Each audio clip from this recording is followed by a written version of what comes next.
Tiger, Tiger! What of the hunting, hunter bold? Brother, the watch was long and cold. What of the quarry ye went to kill? Brother, he crops in the jungle still. Where is the power that made your pride? Brother, it ebbs from my flank and side. Where is the haste that ye hurry by? Brother, I go to my lair to die. Now we must go back to the first tale. When Mowgli left the wolves' cave after the fight with the pack at the Council Rock, he went down to the plowed lands where the villagers lived, but he would not stop there because it was too near to the jungle, and he knew that he had made at least one bad enemy at the council. So he hurried on, keeping to the rough road that ran down the valley, and followed it at a steady jog-trot for nearly 20 miles, till he came to a country that he did not know. The valley opened out into a great plain, dotted over with rocks and cut up by ravines. At one end stood a little village, and at the other the thick jungle came down in a sweep to the grazing grounds, and stopped there as though it had been cut off with a hoe. All over the plain cattle and buffaloes were grazing, and when the little boys in charge of the herds saw Mowgli, they shouted and ran away, and the yellow pariah dogs that hang about every Indian village barked. Mowgli walked on, for he was feeling hungry, and when he came to the village gate he saw the big thorn bush that was drawn up before the gate at twilight pushed to one side. He said, for he had come across more than one such barrier in his night rambles after things to eat. So men are afraid of the people of the jungle here also. He sat down by the gate, and when a man came out he stood up, opened his mouth, and pointed down it to show that he wanted food. The man stared and ran back up the one street of the village, shouting for the priest, who was a big fat man dressed in white, with a red and yellow mark on his forehead. The priest came to the gate, and with him at least 100 people, who stared and talked and shouted and pointed at Mowgli. "They have no manners, these men-folk," said Mowgli to himself. "Only the gray ape would behave as they do." So he threw back his long hair and frowned at the crowd. "What is there to be afraid of?" said the priest. "Look at the marks on his arms and legs. They are the bites of wolves. He is but a wolf-child run away from the jungle." Of course, in playing together the cubs had often nipped Mowgli harder than they intended, and there were white scars all over his arms and legs, but he would have been the last person in the world to call these bites, for he knew what real biting meant. "Ar, ar!" said 2 or 3 women together. "To be bitten by wolves, poor child! He is a handsome boy. He has eyes like red fire. By my honor, Messua, he is not unlike thy boy that was taken by the tiger." "Let me look," said a woman with heavy copper rings on her wrists and ankles, and she peered at Mowgli under the palm of her hand. "Indeed he is not. He is thinner, but he has the very look of my boy." The priest was a clever man, and he knew that Messua was wife to the richest villager in the place. So he looked up at the sky for a minute and said solemnly, "What the jungle has taken, the jungle has restored. Take the boy into thy house, my sister, and forget not to honor the priest who sees so far into the lives of men." "By the bull that bought me," said Mowgli to himself, "but all this talking is like another looking over by the pack. Well, if I am a man I must become." The crowd parted as the woman beckoned Mowgli to her hut, where there was a red lacquered bedstead, a great earthen grain chest with funny raised patterns on it, half a dozen copper cooking pots, an image of a Hindu god in a little alcove, and on the wall a real looking-glass, such as they sell at the county fairs. She gave him a long drink of milk and some bread, and then she laid her hand on his head and looked into his eyes, for she thought perhaps that he might be her real son come back from the jungle where the tiger had taken him. So she said, "Nathoo, O Nathoo." Mowgli did not show that he knew the name. "Doth thou not remember the day when I gave thee thy new shoes?"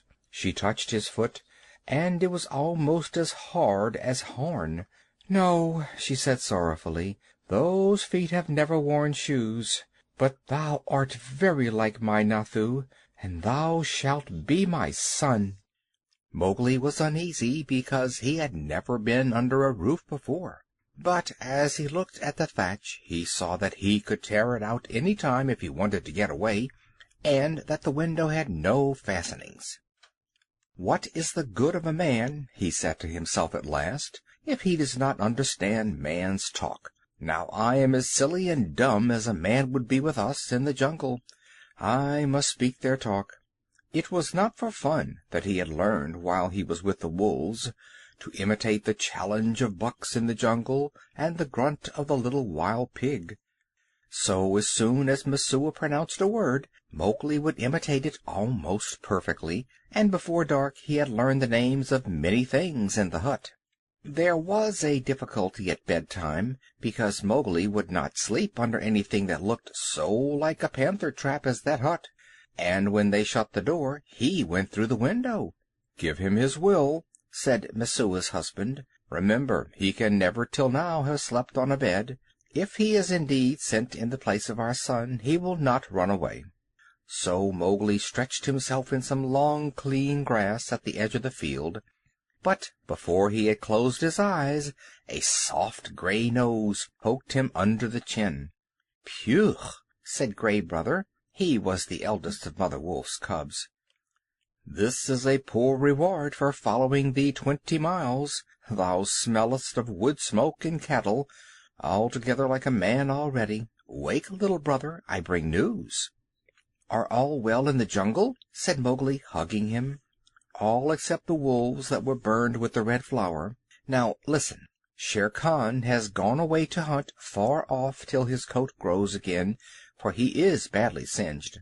When he returns he swears that he will lay thy bones in the Waingunga. There are 2 words to that. I also have made a little promise, but news is always good. I am tired tonight, very tired with new things, Gray Brother. But bring me the news always." "Thou wilt not forget that thou art a wolf? Men will not make thee forget?" said Gray Brother anxiously. "Never. I will always remember that I love thee and all in our cave, but also I will always remember that I have been cast out of the pack, and that thou mayest be cast out of another pack. Men are only men, little brother, and their talk is like the talk of frogs in a pond. When I come down here again, I will wait for thee in the bamboos at the edge of the grazing ground." For 3 months after that night Mowgli hardly ever left the village gate. He was so busy learning the ways and customs of men. First he had to wear a cloth round him, which annoyed him horribly, and then he had to learn about money, which he did not in the least understand, and about plowing, of which he did not see the use. Then the little children in the village made him very angry. Luckily the law of the jungle had taught him to keep his temper, for in the jungle life and food depend on keeping your temper, and when they made fun of him because he would not play games or fly kites, or because he mispronounced some word, only the knowledge that it was unsportsmanlike to kill little naked cubs kept him from picking them up and breaking them in 2. He did not know his own strength in the least. In the jungle he knew he was weak compared with the beasts, but in the village people said that he was as strong as a bull, and Mowgli had not the faintest idea of the difference that caste makes between man and man. When the potter's donkey slipped in the clay pit, Mowgli hauled it out by the tail and helped to stack the pots for their journey to the market at Khanhiwara. That was very shocking, too, for the potter is a low caste man, and his donkey is worse. When the priest scolded him, Mowgli threatened to put him on the donkey too, and the priest told Messua's husband that Mowgli had better be set to work as soon as possible, and the village head man told Mowgli that he would have to go out with the buffaloes next day and herd them while they grazed. No one was more pleased than Mowgli, and that night, because he had been appointed a servant of the village, as it were, he went off to a circle that met every evening on a masonry platform under a great fig tree. It was the village club, and the headman and the watchman and the barber, who knew all the gossip of the village, and old Buldeo, the village hunter, who had a Tower musket, met and smoked. The monkeys sat and talked in the upper branches, and there was a hole under the platform where a cobra lived, and he had his little platter of milk every night, because he was sacred. And the old men sat around the tree and talked and pulled at the big hookahs, the water pipes, till far into the night. They told wonderful tales of gods and men and ghosts, and Buldeo told even more wonderful ones of the ways of the beasts in the jungle, till the eyes of the children sitting outside the circle bulged out of their heads. Most of the tales were about animals, for the jungle was always at their door. The deer and the wild pig grubbed up their crops, and now and again the tiger carried off a man at twilight within sight of the village gates. Mowgli, who naturally knew something about what they were talking of, had to cover his face not to show that he was laughing, while Buldeo, the Tower musket across his knees, climbed on from one wonderful story to another, and Mowgli's shoulders shook. Buldeo was explaining how the tiger that had carried away Messusa's son was a ghost tiger, and his body was inhabited by the ghost of a wicked old money-lender who had died some years ago. "And I know that this is true," he said, "because Purun Dass always limped from the blow that he got in a riot when his account books were burned, and the tiger that I speak of, he limps too, for the tracks of his pads are unequal." "True, true, that must be the truth," said the graybeards, nodding together. "Are all these tales such cobwebs and moon talk?" said Mowgli. "That tiger limps because he was born lame, as everyone knows. To talk of the soul of a money-lender in a beast that never had the courage of a jackal is child's talk." Buldeo was speechless with surprise for a moment, and the headman stared. "Ho, ho! It is the jungle brat, is it?" said Buldeo. "If thou art so wise, better bring his hide to Khanhiwara, for the government has set 100 rupees on his life. Better still, talk not when thy elders speak." Mowgli rose to go. "All the evening I have laid here listening," he called back over his shoulder, "and except once or twice, Buldeo has not said one word of truth concerning the jungle which is at his very doors. How, then, shall I believe the tales of ghosts and gods and goblins which he says he has seen?" "It is full time that boy went to herding," said the headman, while Buldeo puffed and snorted at Mowgli's impertinence. The custom of most Indian villages is for a few boys to take the cattle and buffaloes out to graze in the early morning, and bring them back at night. The very cattle that would trample a white man to death allow themselves to be banged and bullied and shouted at by children that hardly come up to their noses. So long as the boys keep with the herds, they are safe, for not even the tiger will charge a mob of cattle. But if they straggle to pick flowers or hunt lizards, they are sometimes carried off. Mowgli went through the village street in the dawn, sitting on the back of Rama, the great herd bull. The slaty blue buffaloes, with their long, backward-sweeping horns and savage eyes, rose out of their byres one by one and followed him, and Mowgli made it very clear to the children with him that he was the master. He beat the buffaloes with a long, polished bamboo, and told Kamya, one of the boys, to graze the cattle by themselves, while he went on with the buffaloes, and to be very careful not to stray away from the herd. An Indian grazing ground is all rocks and scrub and tussocks and little ravines, among which the herds scatter and disappear. The buffaloes generally keep to the pools and muddy places, where they lie wallowing and basking in the warm mud for hours.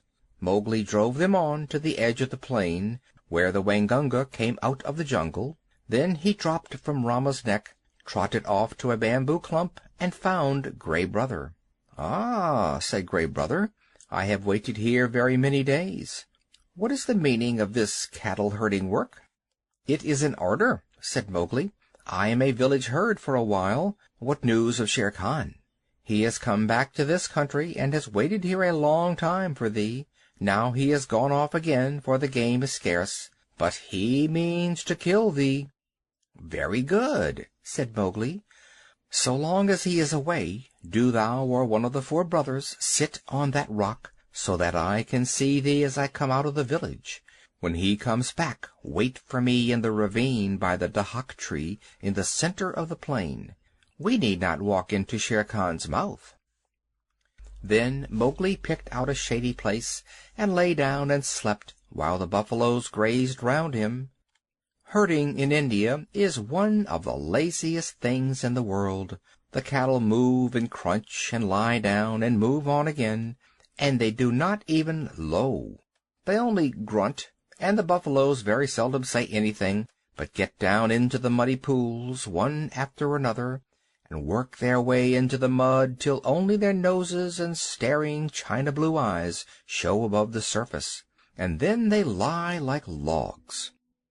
The sun makes the rocks dance in the heat, and the herd children heard one kite, never any more, whistling almost out of sight overhead, and they know that if they died, or a cow died, that kite would sweep down, and the next kite miles away would see him drop and follow, and the next, and almost before they were dead there would be a score of hungry kites come out of nowhere. Then they sleep and wake and sleep again, and weave little baskets of dried grass and put grasshoppers in them, or catch two praying mantises and make them fight, or string a necklace of red and black jungle nuts, or watch a lizard basking on a rock, or a snake hunting a frog near the wallows.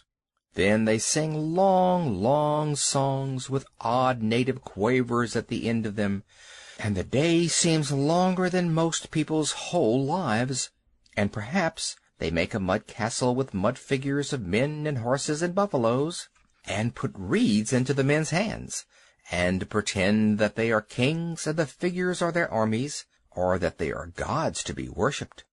Then evening comes, and the children call, and the buffaloes lumber out of the sticky mud with noises like gunshots going off, one after the other, and they all string across the gray plain back to the twinkling village lights. Day after day Mowgli would lead the buffaloes out to their wallows, and day after day he would see Gray Brothers back 1.5 miles across the plain, so he knew that Shere Khan had not come back.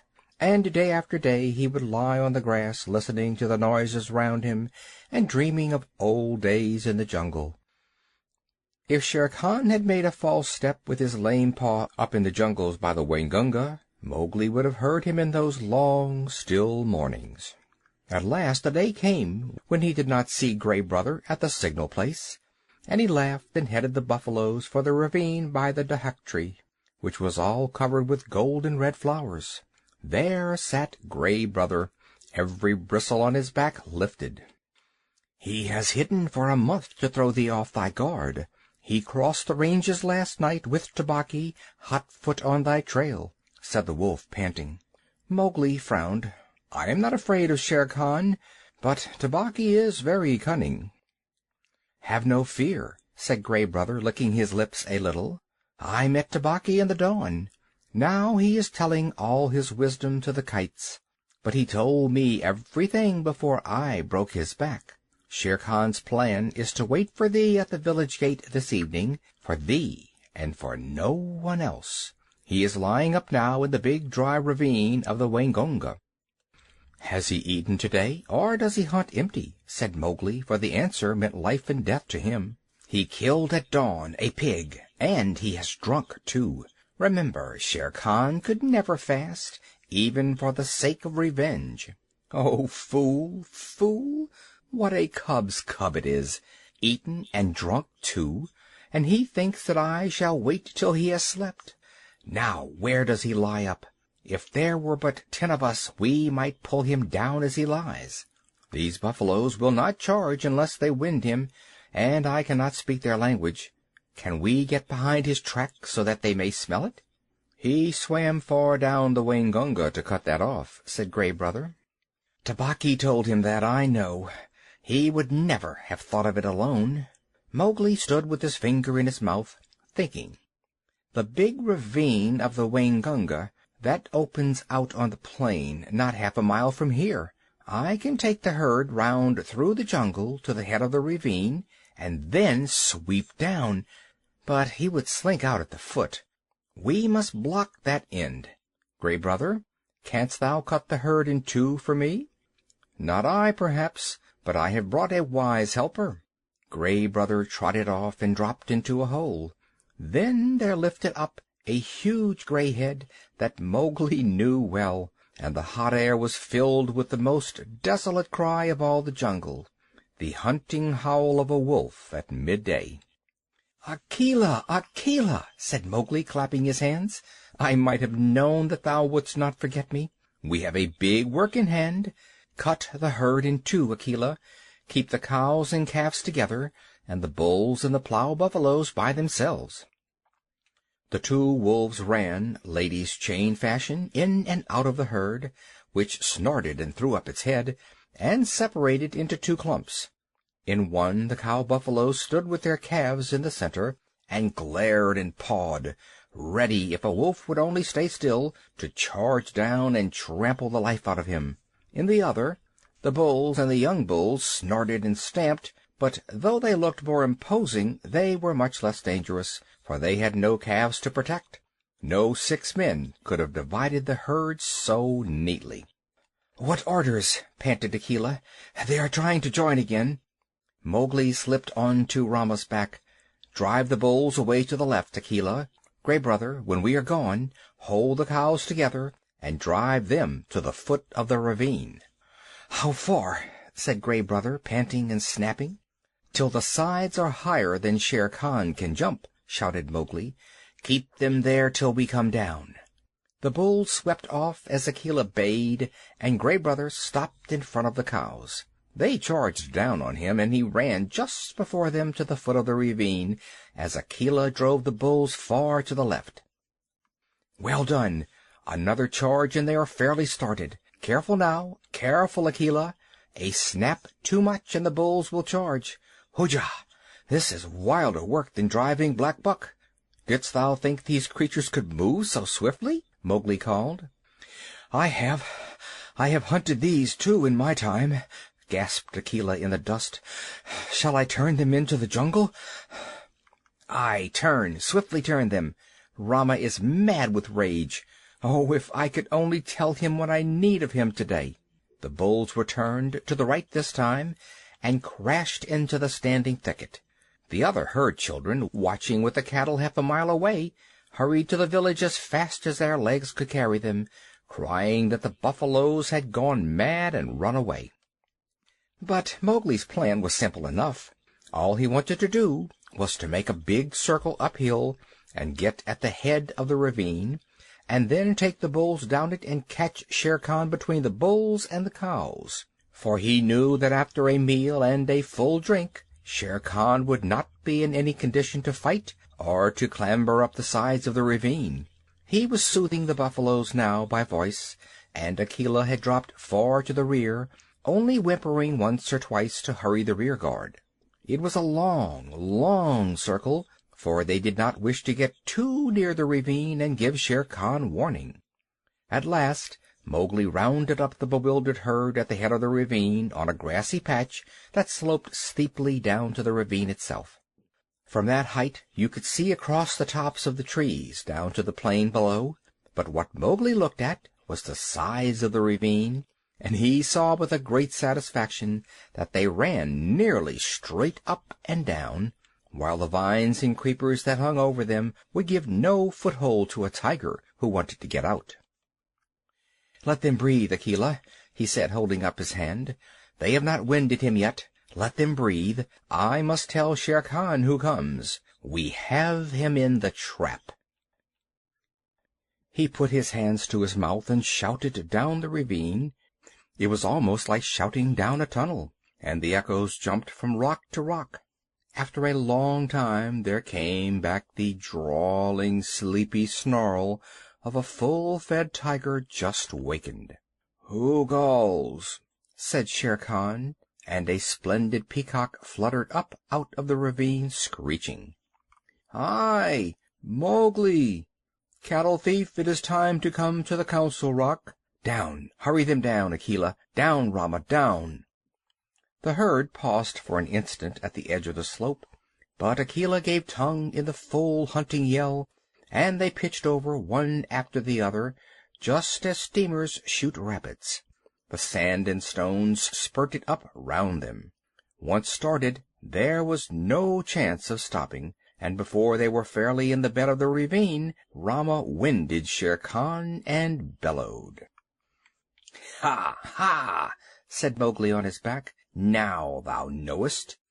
And the torrent of black horns, foaming muzzles, and staring eyes whirled down the ravine just as boulders go down in flood time, the weaker buffaloes being shouldered out to the sides of the ravine, where they tore through the creepers.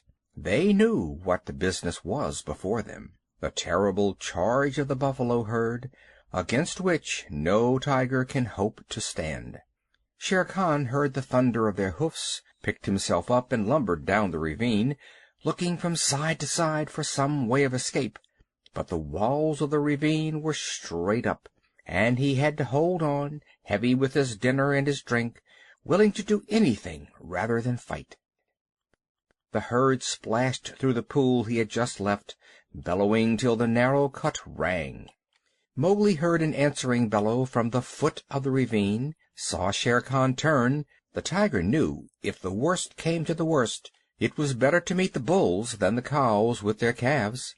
And then Rama tripped, stumbled, and went on over something soft, and with the bulls at his heels crashed full into the other herd, while the weaker buffaloes were lifted clean off their feet by the shock of the meeting.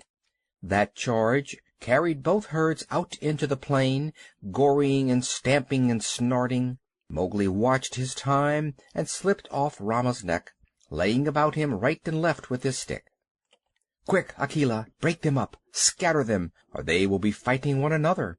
Drive them away, Akela! Hi, Rama! Hi, hi, hi, my children! Softly now, softly! It is all over." Akela and Gray Brother ran to and fro, nipping the buffaloes' legs, and though the herd wheeled once to charge up the ravine again, Mowgli managed to turn Rama, and the others followed him to the wallows. Shere Khan needed no more trampling. He was dead, and the kites were coming for him already. Brothers, that was a dog's death. Feeling for the knife he always carried in a sheath round his neck now that he lived with men, but he would never have shown fight. His hide will look well on the Council Rock. We must get to work swiftly. A boy trained among men would never have dreamed of skinning a 10-foot tiger alone, but Mowgli knew better than anyone else how an animal's skin is fitted on, and how it can be taken off. But it was hard work, and Mowgli slashed and tore and grunted for an hour, while the wolves lolled out their tongues, or came forward and tugged as he ordered them. Presently a hand fell on his shoulder, and looking up he saw Buldeo with the Tower musket. The children had told the village about the buffalo stampede, and Buldeo went out angrily, only too anxious to correct Mowgli for not taking better care of the herd. The wolves dropped out of sight as soon as they saw the man coming. "What is this folly?" said Buldeo angrily. "To think that thou canst skin a tiger! Where did the buffaloes kill him? It is the lame tiger, too, and there is 100 rupees on his head. Well, well, we will overlook thy letting the herd run off, and perhaps I will give thee 1 of the rupees of the reward when I have taken the skin to Khanhiwara." He fumbled in his waistcloth for flint and steel, and stooped down to singe Shere Khan's whiskers. Most native hunters always singe a tiger's whiskers to prevent his ghost from haunting them. "Huh!" said Mowgli, half to himself as he ripped back the skin of a forepaw. "So thou wilt take the hide to Khanhiwara for the reward, and perhaps give me 1 rupee? Now it is in my mind that I need the skin for my own use. Heh! Old man, take away that fire." "What talk is this to the chief hunter of the village? Thy luck and the stupidity of thy buffaloes have helped thee to this kill.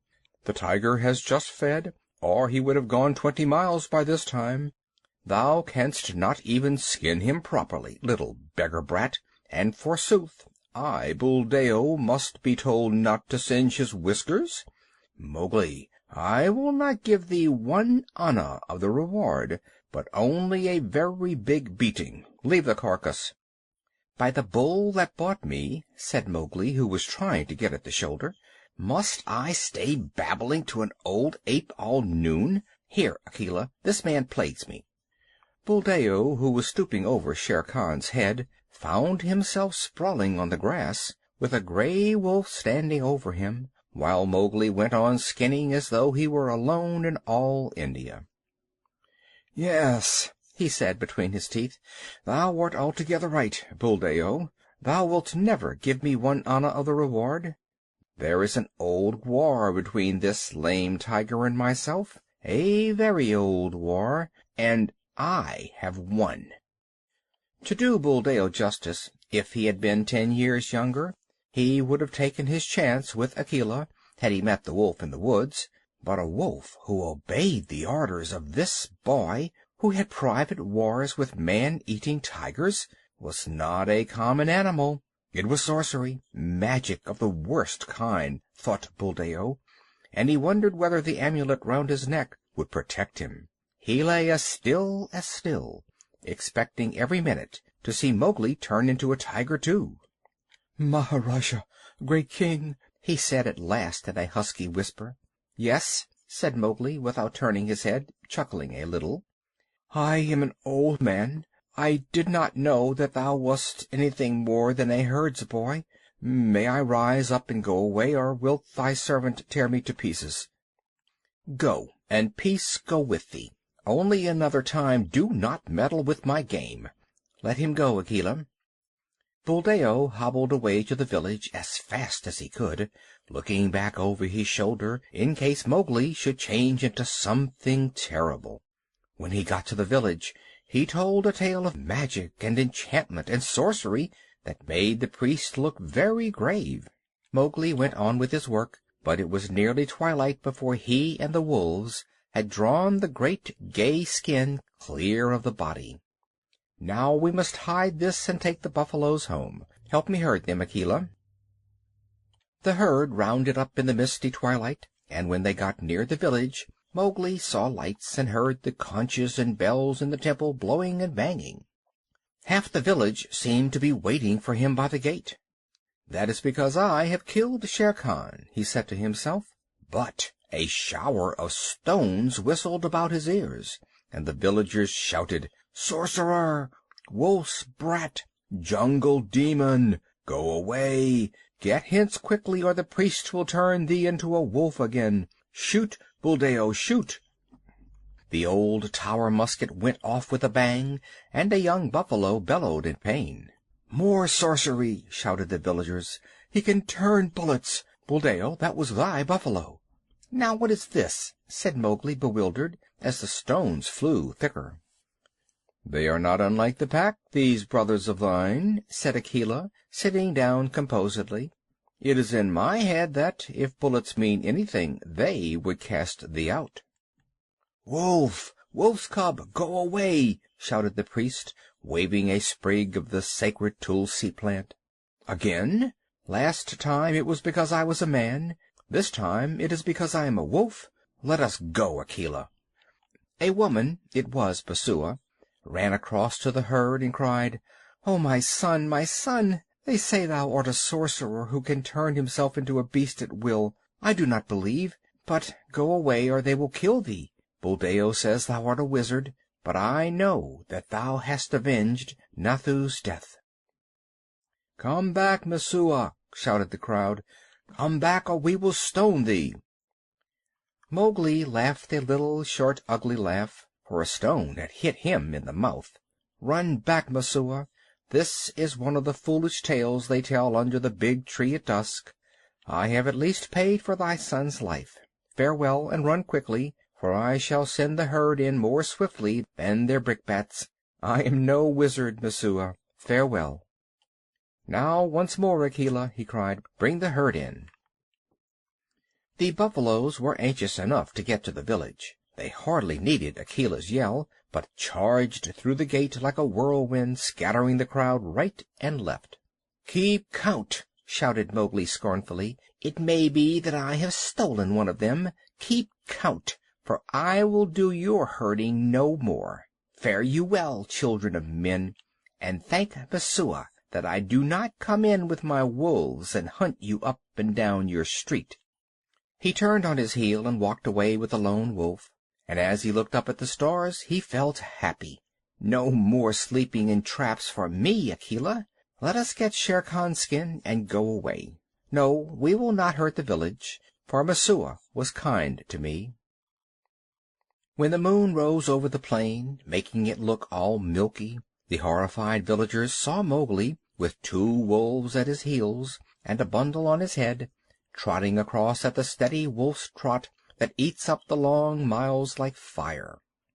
Then they banged the temple bells and blew the conches louder than ever, and Messua cried, and Buldeo embroidered the story of his adventures in the jungle, till he ended by saying that Akela stood up on his hind legs and talked like a man.